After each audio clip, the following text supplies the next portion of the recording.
Alors, on se retrouve pour cette toute dernière capsule. En guise de conclusion, on a bien vu que intervenir dans le domaine de la motivation et de l'engagement scolaire requiert un certain nombre de connaissances euh, et pas seulement d'avoir un aperçu de ce qu'est la motivation. Euh, on voit bien que la motivation est un processus dynamique, complexe, qui fait appel à différentes dimensions, qui s'imbriquent les unes dans les autres, dans un ensemble systémique, souvent multidirectionnel. Euh, et c'est là toute la difficulté d'agir sur la motivation. En tout cas,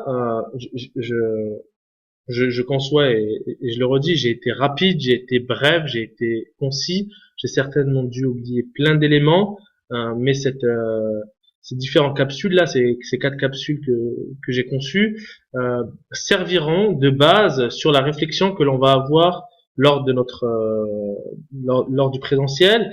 Et j'aimerais que dès à présent que vous réfléchissiez avec les différents éléments que je vous ai donnés là, notamment sur l'approche socio-cognitive de, de la motivation au contexte scolaire, comment on peut se positionner en tant que conseiller d'orientation psychologue pour intervenir, pour travailler avec les enseignants, avec les élèves, avec les parents, avec les principaux, euh, sur la motivation des élèves. Et aussi, de quelle manière on pourra se servir de l'orientation, enfin l'orientation même, hein, enfin, euh, une affectation, un choix d'orientation, un choix de métier, un choix de carrière.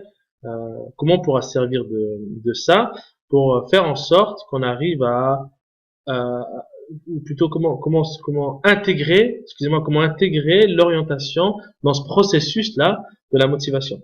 On en a vu plusieurs, hein. On a vu les déterminants, les déterminants des composantes de la motivation. On en a vu trois. On a vu que c'était principalement des représentations, des perceptions, plus d'un point de vue psychologique. Donc, c'est quand même notre formation, du moins je l'espère tous. Du coup, on va essayer de voir comment on peut faire pour intégrer ce, l'orientation scolaire dans ce processus de la motivation et de l'engagement scolaire. Je terminerai juste par cette réflexion. Alors ça, je l'ai trouvé également dans le séminaire sur la lutte, euh, la lutte du décrochage scolaire, qui a eu lieu en Alsace en décembre 2014. Vous pouvez le consulter sur le site de l'académie du, du rectorat, dans l'onglet persévérance scolaire. Finalement, enfin,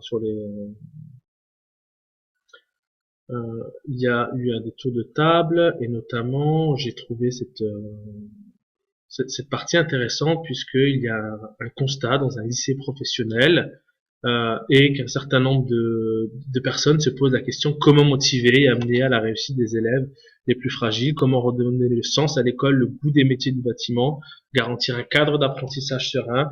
Euh, je crois qu'on y est là, on est quand même, on est vraiment dedans dans tout ce que je vous ai dit.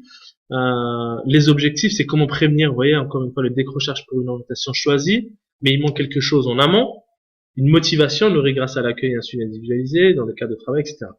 Ce que je vous demande de faire pour le, pour notre séance en présentiel, c'est de réfléchir. Imaginez-vous qu'un chef d'établissement ou des profs, une équipe pédagogique vous demande, voilà, dans un de vos établissements, on n'est pas obligé de prendre ce cas, mais on pourrait prendre le cas d'un de vos établissements, de votre pratique.